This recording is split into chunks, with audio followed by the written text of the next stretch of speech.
인생을 살다 보면 실수하지 않는 사람이 어디 있겠어요? 한두 번쯤 실패를 경험해보지 않은 사람이 어디 있겠어요?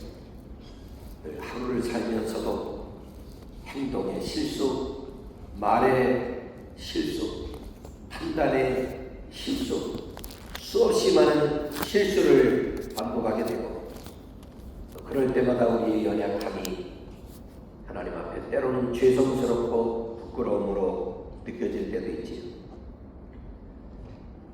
그냥 단순하게 스쳐 지나가는 실수도 있겠지만, 때로는 어떤 경우는 인생에 커다란 오점을 남기는 치명적인 실수를 저지를 때도 있습니다.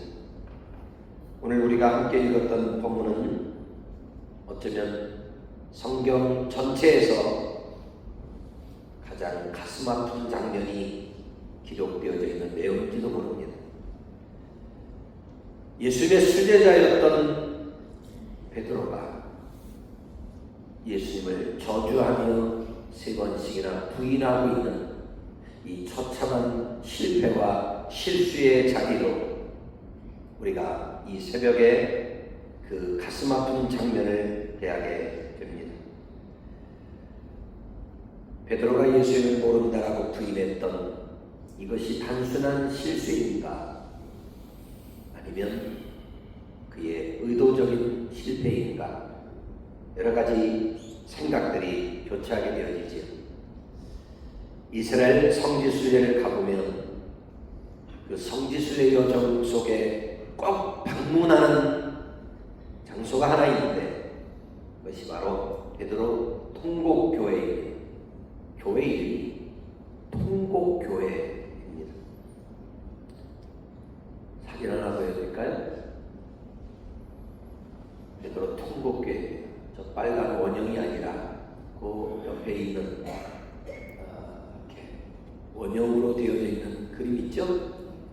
저기가 바로 베드로 통곡교회인데, 예루살렘 구시가지에서 시온산 동쪽 경사면에 피탈길에 저 베드로 통곡교회가 세워져 있어요. 고고학적 발굴과 전통에 따르면 저 통곡교회가 세워졌던 저 지점이 바로 예수님께서 잡혀오셔서 신문을 받으셨던 대제사장 가야바의 저택이 있었던 곳이라고 그렇게 알려져 있지. 저 베드로 통곡교회 종탑을 확대해 보면 종탑에 이 그림이 있습니다. 십자가도 있지만 그 위에 닭이 딱 그려져 있어요. 저 닭이 뭘 의미하는지 아시겠죠? 내가 닭 울기 전에 내가 3번 나를 부인하리라 하셨던 그 말씀대로 베드로가 예수님을 부인해서 통곡하며 눈물을 흘렸던 그곳 바로 베드로 통곡교회입니다. 아마 지금 베드로가 살아있다면 나는 베드로가 구청에 민원을 많이 낸 것 같아요. 어떤 민원을 낼 것 같아요?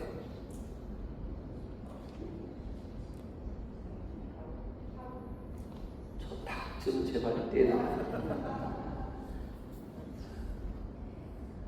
저 닭 좀 제발 좀 떼라. 내가 실수한 건 많지만 수많은 방문객들이 여길 찾아와서 베드로 나쁜 놈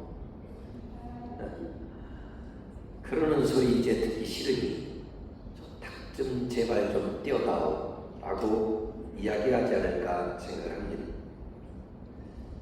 저 사진은 이스라엘 가보지 않아도 인터넷상에 사진들이 얼마나 많이 돌아다니는지 몰라요. 그런데 제가 보여드린 저 사진은 직접 이스라엘 가서 찍은 사진들이니까 그 사진 같아도 언젠가 이렇게 한번 써먹을 날이 오겠지 라고 찍어두었던 사진인데, 바로 그 베드로 통곡교회 십자가 위에 달려져 있는 닭 사진입니다. 성경에는 이처럼 부끄러운 모습들도 기록이 되어져 있는데, 이것은 단순히 베드로가 부끄러운 일을 저질렀다라고 하는 고발을 하기 위한 측면이 아니라 이런 의도도 있을 것 같아요. 과거에는 그랬지만 베드로가 연약할 때는 그렇게 실수하고 넘어졌지만 그러나 오순절 성령의 능력을 경험하고 난 이후에 베드로가 달라졌잖아요. 그러니까 어찌 보면 이렇게 성경에서 베드로의 실수를 기록하고 있는 것은 베드로의 연약함을 단순히 고발하는 내용이 아니라 과거에 그렇게 실수했던, 실패하고 넘어졌던 베드로가 예수님을 만나고 성령의 능력을 경험하고 난 이후에는 이렇게 변화가 되었다는 사실을 우리에게 또 증명해 주는 측면도 담겨져 있다고 생각합니다. 성경에는 영웅 같은 수많은 인물들이 등장하지만 성경에 등장하는 진정한 영웅은 예수님 한 분이고 대부분은 실패한 사람들의 이야기고 그리고 그 실패한 사람들을 끝까지 포기하지 않으시는 우리 하나님의 신실하심이 성경에 기록이 되어져 있습니다. 오늘 저는 이 새벽에 베드로가 예수님을 모른다라고 부인했던 그의 실패 현장으로 여러분을 초대하면서 이 베드로의 실패와 그리고 우리의 실패, 베드로를 회복시키신 하나님이 또한 우리도 회복시키실 수 있다는 이 믿음을 가지고 이 말씀 속에서 실패와 동시에 회복을 경험하는 은혜가 여러분에게 임하게 되길 주의 이름으로 축복합니다. 오늘 69절 말씀 같이 한번 읽어볼까요? 69절 시작. 베드로가 바깥들에 앉았더니 한 여종이 나와 이르되 너도 갈릴리 사람 예수와 함께 있었도다. 예수님이 체포되어 끌려가시는 길에 베드로도 멀리서나마 예수님을 함께 따라가고 있습니다. 그리고 예수님의 모습을 베드로는 지켜보고 있습니다. 대제사장 집 바깥들에 베드로가 앉아있는데 베드로가 앉아있는 이곳은 예수님이 신문을 받으시는 그 당시 가장 서슬퍼런 권력의 상징으로 불려지는 가야바 법정입니다. 베드로는 앞서 예수님께서 내가 다 굴기 전에 나를 3번 부인하리라 예고하실 때 베드로가 뭐라고 이야기했어요? 죽을지언정 주를 부인하지 않겠습니다라고 호언장담했던 일이 앞에 있었지요. 그런데 지금 베드로가 앉아있는 이 환경이 권력의 심장부에 앉아있습니다. 어쩌면 그 가야바 법정에서 풍겨지고 있는 권력의 힘이 베드로의 마음을 짓누르고 있는지도 모릅니다. 그 기세에 베드로는 이미 눌림을 받고 있습니다. 베드로가 한 계집종 앞에서도 예수님을 모른다라고 부인했던 이유는 두려움 때문입니다. 두려움. 사탄은 어찌 보면 저와 여러분을 공격할 때 거창한 것으로 공격하는 것이 아니라 가장 연약한 우리의 작은 자존심 하나를 건들면서 사탄은 우리를 공격해오고 있고 지금 베드로를 건드린 것은 거창한 문제가 아니라 베드로 내면에 자리 잡고 있었던 두려움을 자극하면서 그를 공격해오고 있지요. 너도 그와 한 패거리다 라고 계집종이 이야기를 합니다. 그러자 베드로가 예수님을 부인하는데 오늘 성경에 보니까 이 부인하는 단계가 점점 심화되어지고 있고 단계가 점점 거칠어지고 있지요. 70절을 읽어봅니다. 시작. 베드로가 모든 사람 앞에서 부인하여 이르되 나는 내가 무슨 말을 하는지 알지 못하겠노라. 나는 내가 무슨 말을 하는지 알지 못하겠노라. 모르는 척합니다. 이걸 회피라고 그러죠. 베드로가 예수님을 부인했던 첫 번째 단계는 나 그 사람 몰라. 회피하며 예수를 모르는 척합니다. 그래도 집요하게 추궁하자 72절에서 베드로가 한 단계 더 심화가 되어지는 부인을 합니다. 72절 시작. 베드로가 맹세하고 또 부인하여 이르되 나는 그 사람을 알지 못하노라 하더라. 베드로가 맹세하고 또 부인합니다. 맹세하고 또 부인합니다. 이건 적극적인 부정으로 베드로가 맹세까지 했다라고 말합니다. 처음에는 나 그 사람 몰라 회피했는데 두 번째 추궁이 다가오자 맹세하며 적극적인 부정으로 바꾸고 그래도 문제가 해결되지 않자 세 번째는 저주까지 합니다. 74절을 읽어보겠습니다. 시작. 그가 저주하며 맹세하여 이르되 나는 그 사람을 알지 못하노라니 못하기. 저주하며 맹세하여 이르되 나는 그 사람을 알지 못하노라. 여기서 충격적인 것은 베드로가 예수님을 뭐라고 불러요? 예수님을 뭐라고 불러요? 그 사람.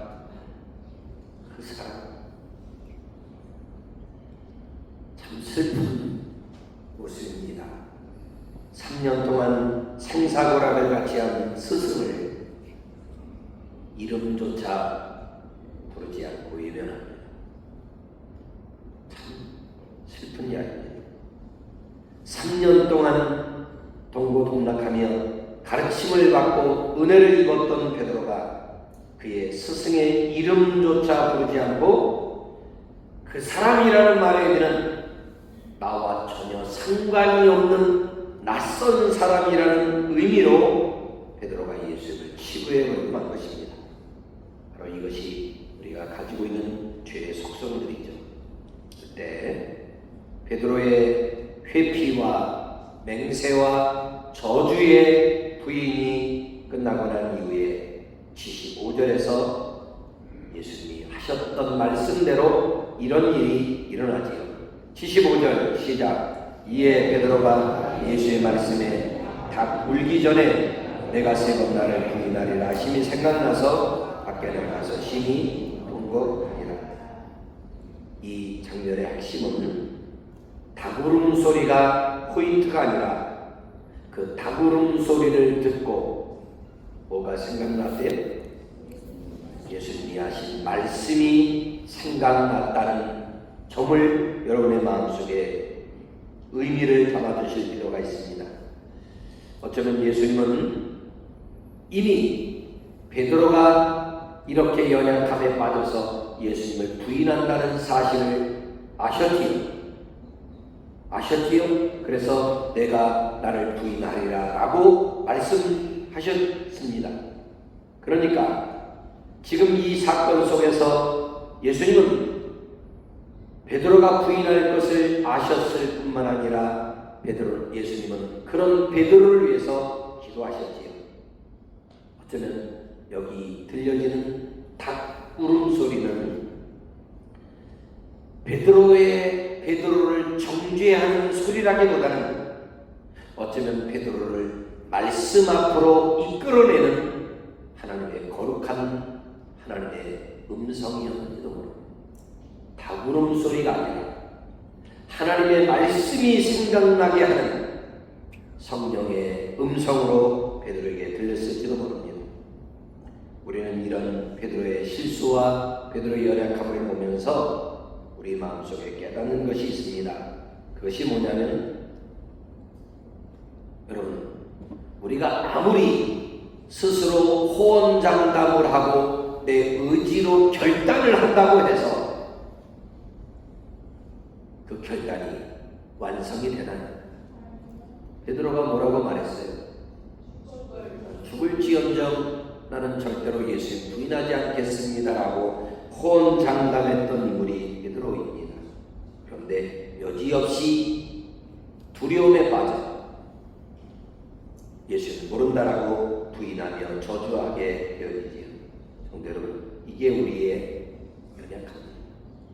이게 우리의 의지예요. 안 한다 해서 안 해지는 것이 아니라, 내가 다짐하고 결단한다고 해서 멈춰지는 것이 아니라, 어쩌면 우리가 의지하고 붙들어야 될 것은 내 자아와 내 의지가 아니라, 우리가 끝까지 붙들어야 될 것은 우리에게 힘 주시는 주님의 능력의 손인 줄 믿으시길 바랍니다. 내가 다짐한다고 되지 않아요. 그렇다고 다짐이 필요 없다는 말은 아니에요. 결단하고 결심하는 영역은 필요하지요. 그러나 여러분의 결단을 믿을 수가 없어요. 내 의지를 믿을 수가 없어요. 내가 믿는 건 나를 붙드시고 나를 인도하시는 여호와의 능력의 손이 우리를 이끌어 가심을 믿는 것밖에는 다른 능력이 우리에게는 없어요. 주님을 더 신뢰하는 저와 여러분이 되시기를 축복합니다. 저는 이 본문을 묵상할 때마다 계속 마음속에 여운으로 남는 것이 닭 울음소리입니다. 곧 닭이 울더라. 이에 베드로가 예수의 말씀에 닭 울기 전에 내가 3번 나를 부인하리라 하심이 생각나서 밖에 나가서 힘이 통곡하니라. 닭 울음소리. 어쩌면 이 닭 울음소리는 우리의 삶에도, 어쩌면 여러분의 삶에도 닭 울음소리는 다양하게 들릴 때가 있습니다. 그렇다고 닭이 어떻게 울까? 꼬대. 여기서 말하는 닭 울음소리는 그게 아니에요. 닭 울음소리는 양심의 가책의 소리예요. 때로는 강대상에서 선포되는 하나님의 말씀이에요. 또 때로는 저와 여러분이 삶의 현장에서 저지르는 실수와 실패의 순간이에요. 닭 울음소리가 그냥 짐승의 닭 울음소리가 아니라 여러분이 실패한 순간에 내 양심으로 들려지는 소리가 있다는 거예요. 큐티를 하면서 말씀을 묵상하면서 성령께서 내 안에 들려주시는 음성이 우리에게 닭 울음소리예요. 강대상에서 선포되어지면서 여러분이 듣는 그 말씀이 때로는 여러분에게 닭 울음소리예요. 그때 중요한 것은 가룟 유다처럼 자책하며 숨는 것이 아니라 베드로처럼 하나님의 말씀이 생각나서 다시 여호와 앞에 통곡하며 회개하며 변화된 삶을 살아가는 우리의 모습이 되어야 할 줄 믿습니다. 비록 베드로가 실패했잖아요. 그런데 예수님은 이미 부활하신 후에 갈릴리에서 그렇게 실패했던 베드로를 만나 주시리라고 이미 예고도 해주셨어요.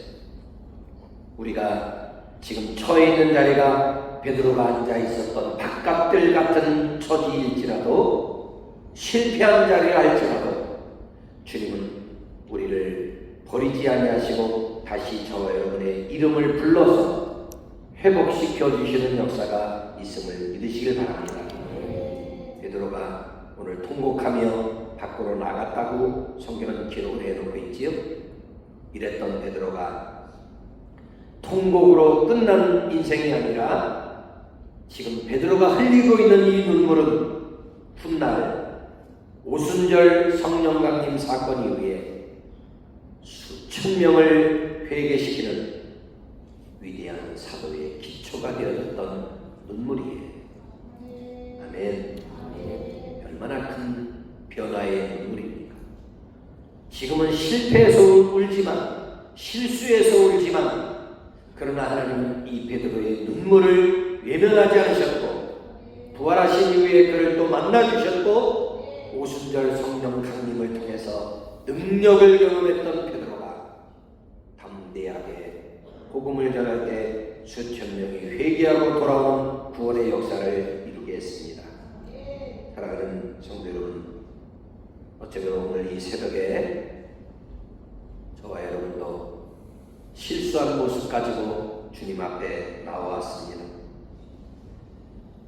우리도 어쩌면 세상에 나가서 교회 안에서는 거룩한 적 예배드리지만 세상에 나가서는 주님과 상관없는 척, 주님을 모르는 척, 주님과 전혀 관계가 없는 척하며 세상을 살아갈지도 모릅니다. 그때마다 우리에게도 여전히 다구름 소리가 들릴지 모르겠어요. 하나님의 말씀이 우리 안에 숨포되어지는 음성을 통해서 우리의 심령을 찌를 때도 있고 우리의 마음을 아프게 할 때도 있지요. 그때마다 여러분 숨지 말고 우리의 실패를 회복으로 바꿔주시는 그 능력의 주님 앞에 여러분을 내어 맡기시는 은혜가 있게 되기를 축복합니다. 다구름 소리 잘 들으셔야 돼요. 다구름 소리.